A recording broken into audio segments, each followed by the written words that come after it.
na viunga vya Katoro wameweza kujitokeza jana kwa wingi sana kulaki mwenge wa uhuru.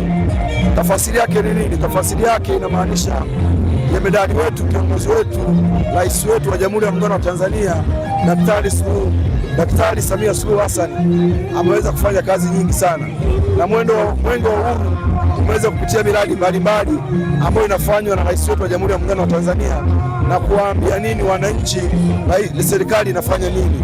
Umezindua miradi 7 ambayo ilikuwa ndani ya halmashauri ya Geita DC, na cha kushangaza ni wananchi walivyojitokeza kesha nao mwenge.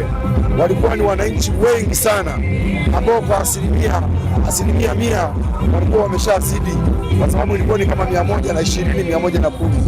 Nini maana yake? Maana yake wanakubali uongozi wa rais wetu, wanakubali uongozi wa serikali kwa ujumla, lakini pia wanakubali sisi viongozi ambao tunaaminiwa na rais chini, kama sisi madiwani tunakwenda chini kwa vijana, tunawasaidia kifikira, kimaendeleo, na ndio maana umeona hata vikundi vile vya 10% vimesajiliwa, vikundi vingi sana, kuanzia vikundi 100 na 200 na kitu hivyo, kama 270 na vimesajiliwa 274 vimesajiliwa na vimepewa mikopo, na bado mambo yanaendelea kuwa mashasha zaidi.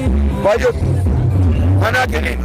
Watu wamekusanyika wengi kwa sababu tayari tuna amani, na Mungu wetu tunasitiza amani.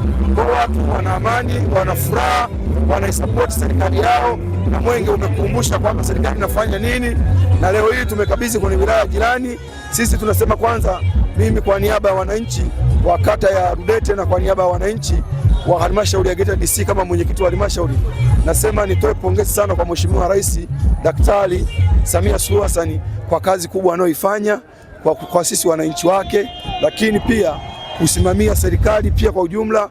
Lakini pia nitoe shukrani kwa mkuu wetu wa mkoa kakaangu Martin Shigera kwa kazi kubwa anayoifanya, lakini pia nitoe shukrani kwa kakaangu Komba, kazi kubwa sana. Lakini sisahau Chama cha Mapinduzi kwa sababu ndio chenye serikali, na chenye pia nipe pongezi sana. Niseme tu sisi tuko vizuri na tunaendelea, na tumepokea maelekezo yote ya mwenge na tutayafanyia kazi. Asanteni sana.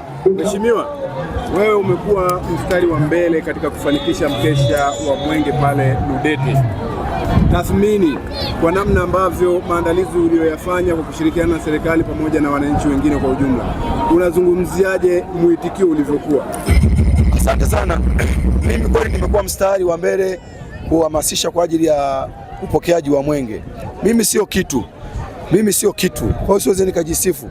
Mwenyezi Mungu ndo anaona kazi tunaoifanya, lakini pia mimi naungana na rais wangu wa Jamhuri ya Muungano wa Tanzania, anasema kutoa tabasamu kwa wananchi. Kwa hiyo falsafa yetu ya kutoa tabasamu kwa wananchi, wananchi wanahitaji maendeleo. Hii yote ni kumshukuru Mwenyezi Mungu, na tumeweza kweli sisi kwa asilimia kubwa kuwa na umoja, kuwa na amani, kuwa na mshikamano, na ndio maana tukasema falsafa ya kata yetu ni vyombo na maendeleo.